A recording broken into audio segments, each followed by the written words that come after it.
Me fala uma coisa aqui, maestro. Você compra porque precisa ou porque o seu fornecedor precisa vender?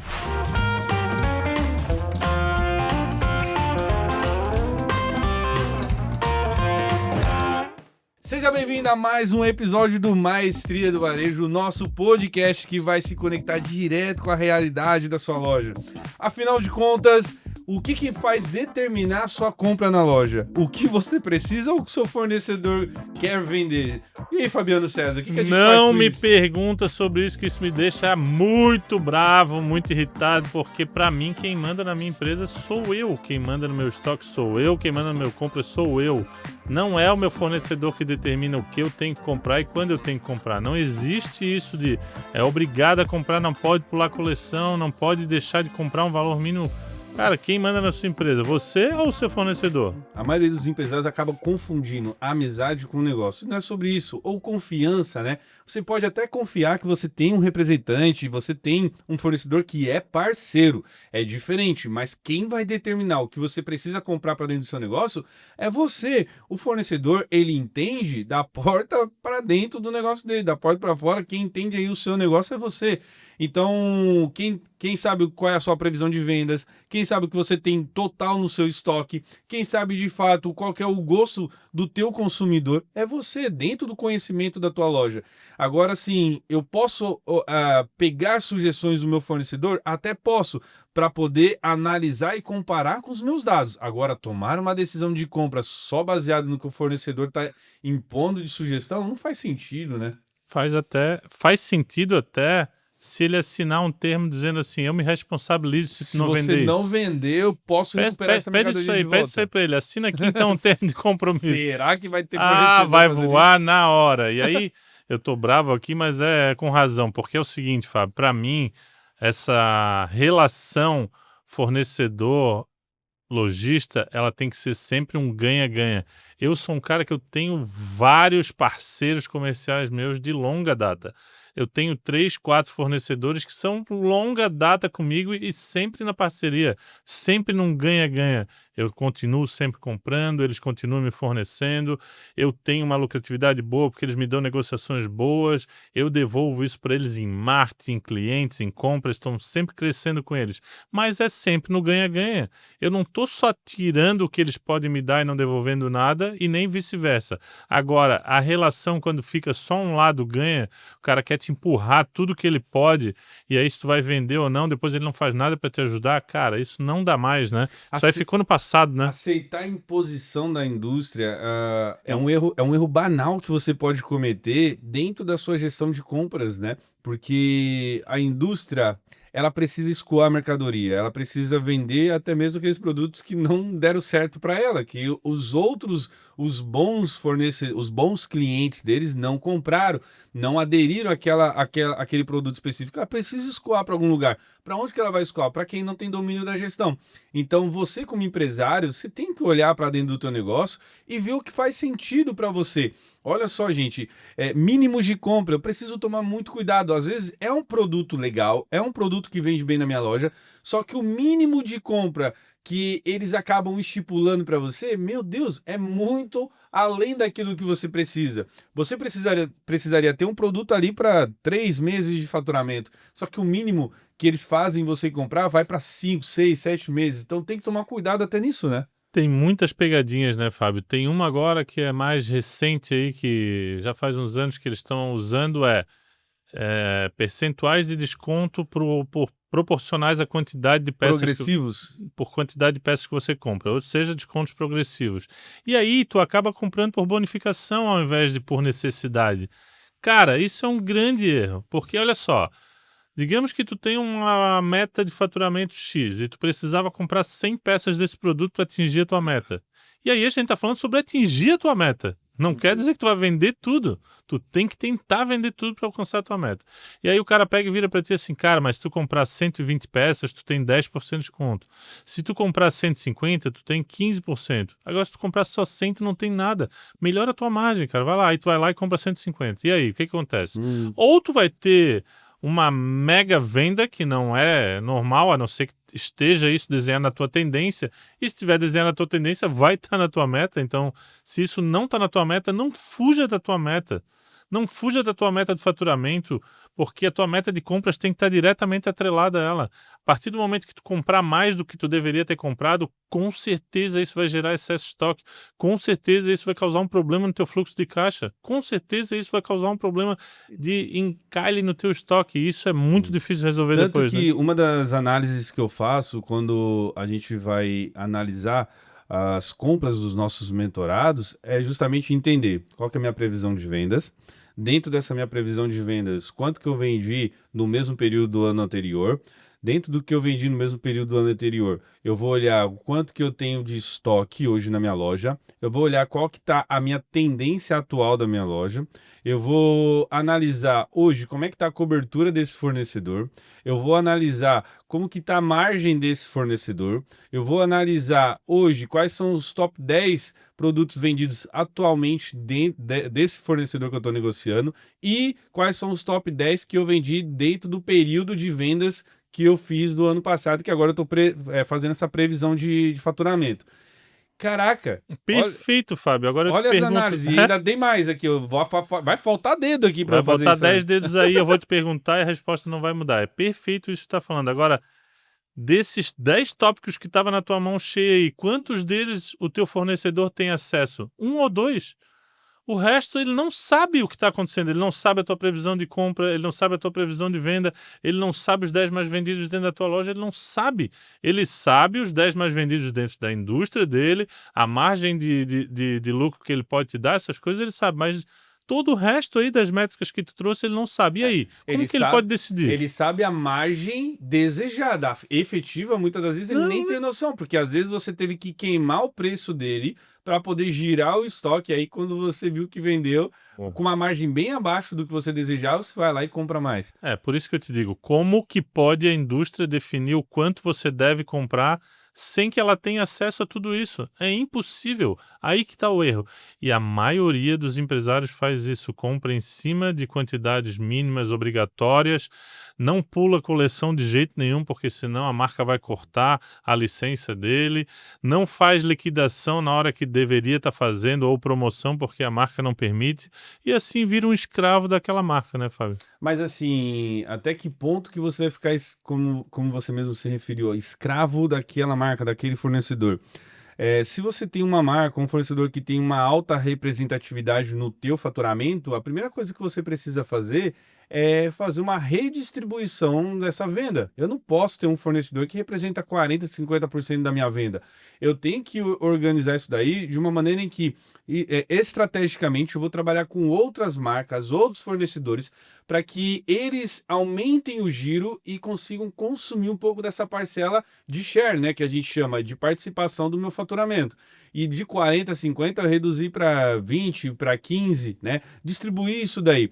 Porque aí, gente, quando você tem uma marca que representa 10 ou 15 ou menos do que isso, aí você começa a assumir o poder do jogo, né? Porque quando ele representa muito no teu negócio, tu fica refém dele. Distribuidor, então, o que mais acontece, né? Às vezes tem loja que não consegue comprar direto da indústria e acaba centralizando no distribuidor. E aí Só que compra aí várias marcas daquele distribuidor. Não tem margem, não tem prazo de pagamento, e aí, se ele perde um, ele não perde só um fornecedor, perde várias marcas, porque ele está comprando distribuidor. Mas quando tu fala disso aí, eu lembro perfeitamente de uma palavra que tu fala sempre que a gente está planejando compras. Similaridade. Pô, como que eu faço, Fabiano, para deixar de comprar então a marca X aqui que me obriga a isso, que não me dá prazo, que não me dá margem para comprar a marca Y, né? Como que eu faço para isso acontecer? Similaridade, né, Fábio? Você tem que buscar similaridade de produto dentro de outros fornecedores que tu trabalhe ou buscar novos fornecedores no mercado que tenham o mesmo tipo de produto. E aí, muitas vezes, você pode imaginar assim, pô, Fabiano, mas tem uma marca aqui que eu não posso ficar sem ela. Não tenha essa crença limitante, não tenha essa crença limitante.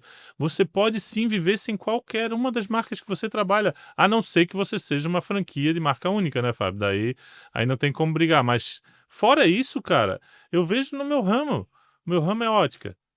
Qual é a marca mais conhecida, mais vendida em ótica? É Ray-Ban. Ray-Ban é a marca que todo mundo procura, que todo mundo busca. E no nosso ramo a gente sabe que tem várias e várias óticas de sucesso que não trabalham com Ray-Ban. Uhum. Elas têm outras marcas e vendem outras marcas. Você tem que confiar na força do teu balcão, né? Você tem que confiar na força do teu vendedor, do atendimento, do teu gerente, da tua equipe de vendas. Então, assim, você consegue vender tudo aquilo que você quer vender, que você precisa vender, e não o fornecedor ditar as regras do negócio, né?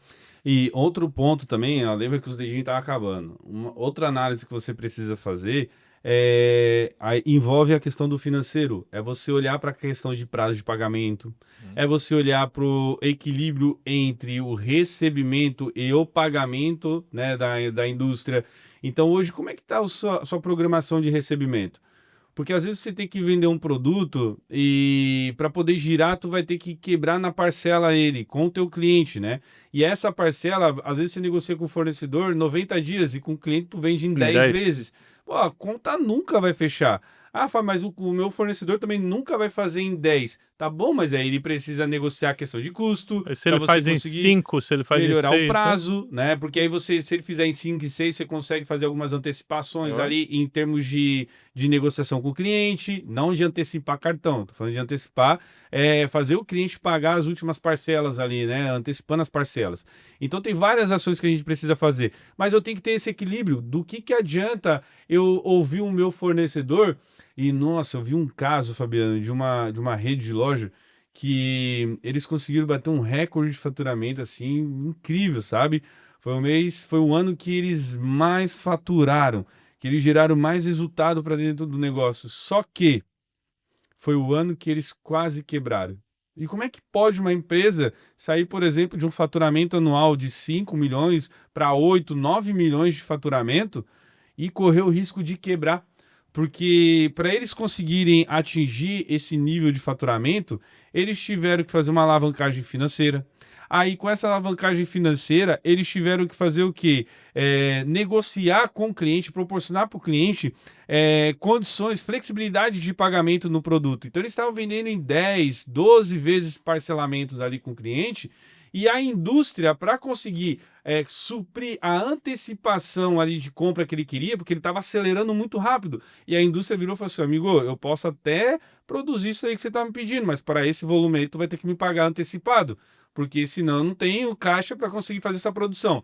Ele estava pagando antecipado o fornecedor e recebendo do cliente a prazo. Pô, não fecha a conta conta. não fecha. Chegou no final do ano quase quebrando praticamente. A indústria ficou com medo e ele não percebeu. Olha só, a indústria viu o que poderia acontecer e quis se antecipar. Eu não vou correr o risco contigo.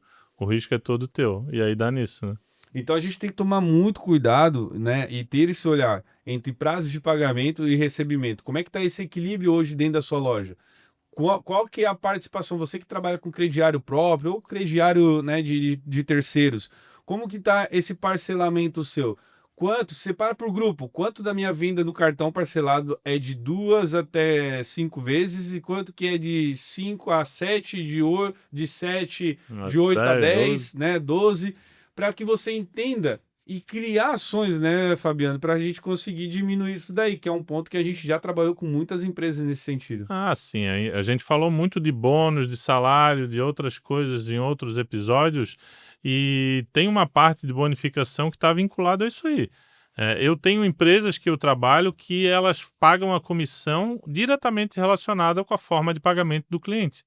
Se o cliente paga à vista, a comissão é X. Se o cliente paga no cartão de crédito, diminui. Se é parcelado no cartão de crédito, diminui mais ainda. Se é em 10 vezes no cartão, diminui mais ainda. Então, o próprio vendedor se policia para fazer com que a empresa seja mais rentável, porque se a empresa não for rentável, não vai ser rentável para ele também, ou seja, a comissão dele também vai ser menor. Um outro problema também que tem é você acabar não olhando para sua margem de lucro, né, que acaba ficando comprometida principalmente por erros de precificação. Isso tudo faz com que você acabe comprando com o teu fornecedor porque ele quer e não porque você precisa dentro da loja, né? Que é o principal assunto nosso hoje, né? Por que que você compra? Porque você precisa ou porque o seu fornecedor quer vender? Então, às vezes eu tenho um produto que está precificado errado e ele está me gerando uma lucratividade muito abaixo do que eu precisaria, e aí, por pressão da indústria, eu estou comprando mais esse produto, e aí não estou brigando por uma renegociação de custo, uma renegociação de prazo.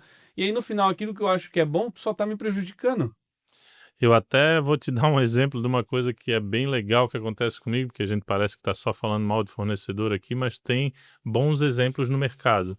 Eu tenho uma indústria que eu trabalho que o representante faz um trabalho excepcional assim comigo, e ele tem uma dinâmica que é o seguinte: ele vai na minha empresa e ele faz um inventário do estoque da marca, e aí, em cima desse inventário que ele faz da marca para mim, ele faz um pedido para não deixar gerar ruptura. Então pensa, olha só, ele está lá inventariando a minha loja em cima da marca dele.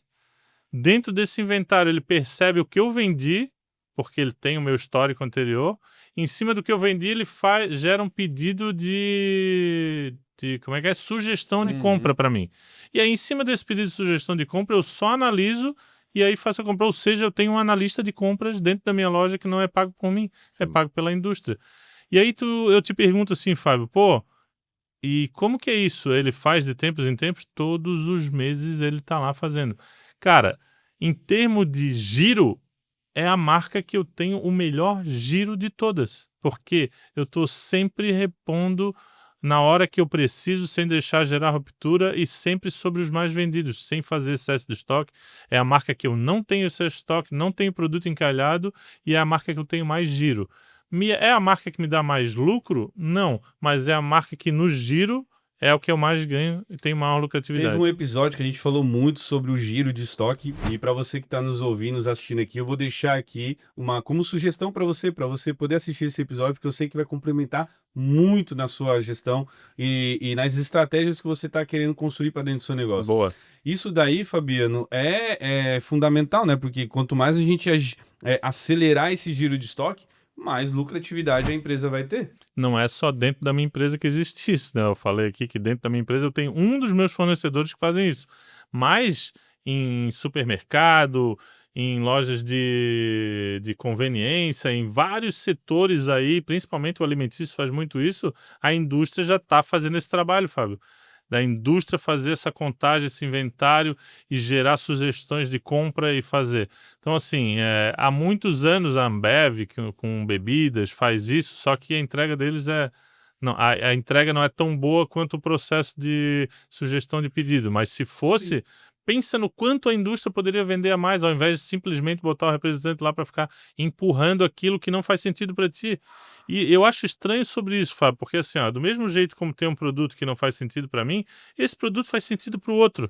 E muitas vezes, ao invés de ser feito esse trabalho, vender o produto certo para a pessoa certa, eles querem vender o mesmo produto para todo mundo. Isso não bate, não dá certo, né? Não, e a gente está aqui, né, falando de desafios, de dificuldades que esses lojistas enfrentam, né, com a negociação do fornecedor, mas como é que eu consigo, de fato, solucionar esse problema? Uma das coisas, né, que eu costumo trazer de estratégia é você trazer uma organização do fluxo de caixa, né, ter um olhar semanal de como está a sua projeção de fluxo. Inclusive, hoje, eu estava falando com um empresário sobre isso, né? Dele entregar para a gente ali, porque a gente tem o Maestria Premium, né? O que é o Maestria Premium? É um acompanhamento exclusivo, 100% personalizado. É um acompanhamento onde que praticamente Fabiano e eu estamos dentro do teu negócio, montando a estratégia da tua empresa pelos próximos 12 meses. Fábio, mas isso daí não é similar ao Maestria? O Maestria é um trabalho mais coletivo, né? Junto com outros empresários. Para quem quer exclusividade, um trabalho personalizado e aceleração, o Premium é o lugar, né? Então, nesse trabalho do Premium, a gente faz um envolvimento diretamente com a equipe, né? Então, a gente está falando com liderança, a gente está falando com os gestores, a gente está falando com os supervisores, a gente está construindo o processo junto com compras, né? Com marketing, a gente está fazendo essa interface entre a sua empresa e a agência de marketing, né? A gente está desenhando campanha junto com eles. Treinamento de supervisão, de gerência, a gente praticamente se É. envolve em todos os aspectos da empresa, né? São o Maestria, a empresa Maestria, não só Fábio Fabiano, mas é a empresa Maestria dentro do teu negócio, né? Fazendo, você ganha muitos braços a mais ali para poder fazer essa gestão. E aí hoje eu estava falando com esse empresário e uma das coisas que eu estava pedindo com ele era justamente para que ele entregasse para nós como que estava a previsão do fluxo de caixa dele. Por quê? Eu quero saber o quanto que eu tenho previsto para lançar em maio, junho, julho, até os próximos lançamentos. Se eu tiver nota projetada de despesa até dezembro, eu quero ver notas projetadas até dezembro. Só que semanalmente eles têm que compartilhar isso com a gente. Por quê? Porque eu quero saber o que entrou, o que saiu de uma semana para outra. Então, às vezes, em maio, eu tinha uma previsão de pagar 800 mil reais de duplicatas, mas essa semana eu fechei uma compra com a indústria e de 900 eu já coloquei mais 100 mil em maio. Aloquei mais 100 mil. Então, fiquei com 1 milhão alocado. E qual que era a minha meta de compra? Meta orçamentária daquele mês? Minha meta era de 1 milhão e 50 mil, ou seja, eu só tenho mais 50 mil para gastar. Então, tudo que eu for negociar agora vai ter que ser negociado com o meu fornecedor para cair de junho em diante, porque maio eu já fechei. Então, a gente tem, né, essa rotina, essa análise de fazer essa preocupação de olhar junto com eles para que eles não se percam. E aí, semanalmente, você precisa fazer na sua loja também, né? Montar a organização do fluxo de caixa semanal para que você não se perca nas negociações e prazos de pagamento com a Até indústria. porque sempre vai aparecer aquele representante na hora errada que você não está precisando comprar nada e nem está podendo entrar com duplicata Quantas nenhuma vezes agora. isso não aparece, né? Aquelas negociações relâmpago lá de Aquela produto oportunidade ruim. linda, aquela oportunidade linda, mas aí você vira pro Fábio e pro Fabiano e pergunta assim, cara, surgiu uma oportunidade aqui de eu fazer dinheiro, tá, mas me conta mais. Daí ele conta e fala, pô, essa oportunidade não é para ti, porque teu fluxo de caixa está comprometido aqui, se você só pode começar a pagar daqui a 3 meses. Então pergunta para ele, se ele aceitar de começar a pagar daqui a 3 meses, a oportunidade é para ti. Ou seja, se você não se atentar a isso, o que ele vai fazer? Vai aproveitar a oportunidade e o fluxo de caixa dele vai ficar no vermelho. E eu tenho que fazer a gestão do meu estoque, né, baseado em metas, baseado em números, para que eu consiga de fato sentar com esse fornecedor e mostrar para ele, falar assim, ô irmãozinho, ó, vem cá, vamos lá. Ô ser humaninho, senta aqui comigo. Eu tenho aqui com você, você está querendo me vender 100 mil reais esse produto. Só que esse produto aqui que você me vendeu, eu tenho aqui na minha loja 150 mil reais parado. Esse produto aqui que vale 150 mil reais, ele está com 10 meses de cobertura de estoque. Você está querendo me vender mais 100 mil. Esse produto que você quer vender de 100 mil é um produto de desejo, é um produto curva A e está numa margem boa. Só que para eu comprar esse produto aqui, eu preciso que você me ajude com esses 150 mil aqui. Então, o que você consegue fazer de desconto nesse produto para que eu consiga, com a margem, fazer um desconto mais agressivo nesse item aqui, para que eu consiga proteger a minha lucratividade e eu liquidar esse produto que está parado na minha loja. Vocês entenderam? Eu compro um produto de alto giro com desconto e esse desconto que eu comprei nesse produto de alto giro eu uso para poder desencalhar aquele curva C ali que ficou travado no meu estoque. Tem que ter estratégia, Fabiano. Ou Senão a gente só fica aceitando as coisas. Ou se ele disser que não pode dar desconto nesse produto, mas pode te dar uma verba de VPC, por exemplo, para te tirar aquele Custear, outro produto lá, né, a custear a despesa. despesa, porque daí o que tu quer fazer para tirar aquilo lá? Mas o que tu precisa para botar esse produto para O fora? que é VPC? Tem muita gente chegando nesse episódio agora. O que é VPC? Verba de propaganda cooperada. Pra Mas que serve isso daí? serve para você pegar e botar esse produto aí na mídia ou usar esse valor em produtos, em bônus que ele vai te dar para gerar mais margem, para daí você poder queimar esse produto aí com 50%, 60%, 70%, sem que isso prejudique muito, né, a tua venda média, né? O valor de produtos vendidos e daí joga a tua lucratividade lá para baixo. Então, assim, a indústria te colocou aquilo ali e você não conseguiu vender, nada mais justo que a indústria te ajudar a botar aquilo ali para fora. E aí, se ela não quer te ajudar, por que você vai fazer esse novo pedido alto aqui? Não, então primeiro eu vou vender aquele, aí quando eu conseguir vender aquele, eu te compro de novo. Então, esse é o jogo. Não é simplesmente o representante ir lá e te colocar um produto dizendo isso aqui vai ser a última maravilha do mundo, e aquilo não aconteceu, e agora, para mim, eu achei que era. Beleza, e o que eu faço com isso agora? Tu vai me ajudar? Porque naquela época eu confiei em ti dizendo que isso aqui ia ser... Então é esse jogo, né, Fábio, de ganha-ganha que eu falei lá no início do podcast, ele tem que ser isso. A recíproca é essa, ganha-ganha. Agora, quando só um lado ganha, alguma coisa está errada nessa balança, né? A gente tem que brigar, né? Eu falo assim que todo ano a gente tem 3 pontos que a gente tem que buscar para negociar com o fornecedor. O primeiro é o prazo. Para mim, o prazo ele é até mais relevante do que o custo da mercadoria. Por que que o prazo é mais relevante do que o custo? Porque eu foco em fluxo de caixa, em girar a mercadoria. Quanto mais eu girar essa mercadoria dentro de um período em que eu tenho o prazo de pagamento ali encaixado com a venda, exemplo, se eu negocio com 90 dias o meu fornecedor e o meu estoque está girando em 120, eu estou no prejuízo. Eu estou tirando dinheiro de produtos que eu ainda preciso girar, que eu preciso vender para poder pagar a mercadoria. Estou Ainda não tirando vendeu. dinheiro do meu bolso. Agora, se eu consigo negociar o prazo de pagamento para 120, por exemplo, opa, eu mantenho o giro de estoque em 120, igual está acontecendo, só que o prazo de pagamento é 120 também, ou seja, a própria mercadoria está se pagando. Eu estou trabalhando com o capital de giro do meu fornecedor e não com o meu. E aí, eu vou negociando com ele mais prazo. Então, pelo menos ali, todo ano, eu tenho que ter esse trabalho de brigar por prazo de pagamento. O primeiro passo que você teve, a primeira vitória que você teve na questão do prazo, aonde você parte depois? Para o custo. Ô, amigo, então vem, vamos lá. Agora que eu consegui o prazo, me ajuda com o custo aqui. O que que você consegue melhorar para eu poder Tem mais margem. fazer mais ações e ter mais margem? Conseguiu a margem, aí tu vai para o VPC, que é a verba de propaganda cooperada. E aí você fala, ó, vou fazer uma ação no Dia das Mães, vou fazer uma ação no Dia dos Pais, vou fazer uma ação de Black Friday antecipado. Então eu vou precisar trabalhar com tal produto, isso. O que que você consegue trazer para mim para a gente fazer uma campanha estratégica, colocar a tua marca em evidência, né? Trabalhar ali com a comunicação visual da sua marca, o posicionamento dela. E aí sim você vai trabalhando junto com ele, não sair se calando e aceitando tudo que ele passa. E o VPC, para você que nunca fez ou não sabe muito bem o que é assim, ó, é uma praxe muito comum no mercado, só que ela só é oferecida para quem pede. Nenhum fornecedor vai sair te dizendo assim, ó, pega essa verba aqui, né, Fábio? Pega essa verba aqui que eu... Não, tu vai ter que fazer um planejamento ali, tu vai ter que fazer um cronograma de mídia, tu vai ter que fazer um apanhado de campanhas que tu vai fazer durante o ano e solicitar essa verba de marca para aquele teu fornecedor que é parceiro, que você tem uma conexão e que tem uma chance de tendência de crescimento com ele e propor isso. E por que que eles aceitam isso? Porque, na verdade, como a verba é cooperada, uma parte é paga por ti, outra parte é paga pela indústria.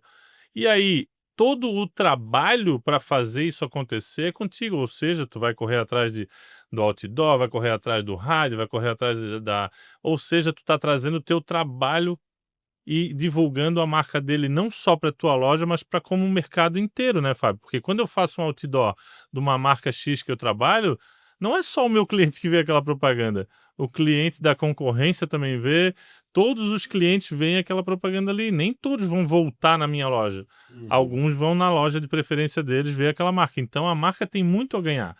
Não só para minha loja, né, aquela propaganda é válida também para a indústria. Então, nunca pensem que você está pedindo esmola, pedindo alguma coisa. Não, você está fazendo com que a marca dele cresça tanto dentro da sua loja quanto no mercado como um todo também. E eu penso assim, Fabiana, além da gente trabalhar com a marca onde a gente envolve o VPC, a gente também precisa ter uma rotina, né? Digamos assim, que a cada 3 meses a gente revisar a rentabilidade da marca e da loja. Então, por exemplo, a cada 3 meses eu vou tirar um relatório dos meus fornecedores e eu vou ver como é que está a minha margem desejada e a minha margem efetiva. Porque às vezes, no meio das negociações que a gente está fazendo, a gente se perde com as campanhas de giro de estoque, a gente se perde ali com os descontos que está sendo dado pelo gerente de loja para poder bater meta de vendas. E aí, quando vai ver, a margem desejada era, sei lá, 37% e eu estou entregando 27%. Teve que liquidar um monte no meio do caminho. Até eu fiquei pensando agora uma coisa aqui, tava rindo sozinho. Falei, mas por que que o Fábio tá falando isso? Isso é tão óbvio, né? Aí eu pensei, óbvio para nós que a gente faz essa revisão trimestral das nossas metas com todos os nossos mentorados, né? Agora no mercado aí, que é onde as pessoas nem têm metas, imagina fazer a revisão, né? Então, dentro do Maestria, a gente faz isso, né, Fábio? A cada 3 meses a gente revê as metas, que a gente traçou para o ano, a gente revê as metas do trimestre, para que a gente volte a entender se aquele fornecedor que fazia sentido lá 3 meses atrás ainda continua fazendo sentido e se tudo deu certo, né? A gente tem, por exemplo, o Raimundo, né? Tem Raimundo, entre outros empresários também, Jussiane, Emília, né? E Caio, a gente tem a Lucimar, a gente tem outros Midian, a gente tem Ezequias, a gente tem o Paulo, a gente tem Camila. Cara, tem vários empresários que conseguiram brigar com o fornecedor. Elienay, um deles Suzana recentemente, Brasil, que acabou de brigar com uma marca mais conhecida do mundo. de conseguir ali negociar a questão de, pô, se você não vai atender o que eu preciso, tá bom, eu não vou mais trabalhar com você, ou eu tenho que comprar X, e aí a pessoa fala assim, não, mas eu só posso te vender Y, acima do que você deseja, e aí no final das contas eles conseguiram atender o que o empresário queria, descer na régua, fazendo aquele, tá bom, vou fazer só para você, Só para né? você. E aí acabou atendendo a demanda dele, ou seja, o empresário mostrou que dominava do assunto, mostrou que precisava, que sabia o que estava querendo, e o fornecedor falou assim: tá, pô, esse daí é diferente. Esse daí tem controle dos números, sabe quanto tem de estoque, sabe o que é a cobertura dele, sabe que eu tô lascando com a vida dele, então eu vou dar uma baixada de régua aqui, senão eu vou perder ele. E é sobre isso. Quem não vai para cima, eu falo assim, primeiro a gente vai atrás do não, depois a gente vai, a Parte gente para humilhação. a gente parte para humilhação. Mas quem não pede não ganha nada, gente. Então você tem que ir para cima, você tem que questionar, porque é o teu negócio, é a tua loja, é a tua lucratividade que está em jogo. E assim como você tem o seu negócio, você tem a sua equipe de vendas. Pessoas, famílias por detrás disso daí que depende do sucesso da tua negociação, que depende do sucesso da tua loja, para que você consiga prosperar cada vez mais. E é sobre isso, né? É prosperar e derramar, prosperar e derramar. Ou seja, quem manda na tua loja é você que tem que decidir o que é melhor. Mas, Fábio, isso aí me lembra uma passagem bíblia em Provérbios 14, 15, onde fala: o ingênuo acredita em tudo, mas o prudente observa seus passos. Essa é forte, E hein? aí? O que tu acha disso? Quando a gente vive na ingenuidade, a gente acaba se sujeitando às possibilidades que o mercado oferece para nós. E nem toda possibilidade, nem toda oportunidade que ele entrega para nós faz sentido para o nosso negócio. Então, quando você toma posse de fato do teu negócio e sabe o que você precisa para que você tenha sucesso, aquilo que é ruim nunca vai entrar no teu negócio. Exato. Aquilo que vem para poder estragar e contaminar a tua empresa nunca vai fazer parte da sua vida. Então é importante a gente deixar essa ingenuidade de lado. Como? Com base em conhecimento, entendendo como funciona o nosso negócio, entendendo os números da nossa empresa. E gestão é sobre isso. Você vê que aqui a gente não está falando sobre vender, aumentar faturamento. Então o nosso trabalho aqui com vocês é trazer essa conscientização. Disso, né? Ela é muito antes sobre a venda. A venda é uma consequência, né? Para você vender bem, você precisa comprar bem. E se você não está comprando bem, você não está vendendo, você está afetando o seu fluxo de caixa, o seu estoque está inchado, e aí você está caindo na ladainha do seu fornecedor. Tu acabou com a minha fala agora, porque eu ia dizer uma coisa que tu sempre usa. Eu ia dizer: seja prudente, não seja ingênuo. Só vende bem quem compra bem. Se você quer comprar bem, eu quero deixar um convite para você a participar de uma sessão estratégica do Maestria do Varejo. A única coisa que você precisa fazer é, em algum lugar dessa tela, escanear esse QR Code e agendar uma sessão individual com o especialista do varejo do meu time. A gente vai examinar o teu negócio, a gente vai mostrar a oportunidade, a gente vai mostrar onde você tem fragilidade e principalmente como que você vai fazer para sair dessa situação.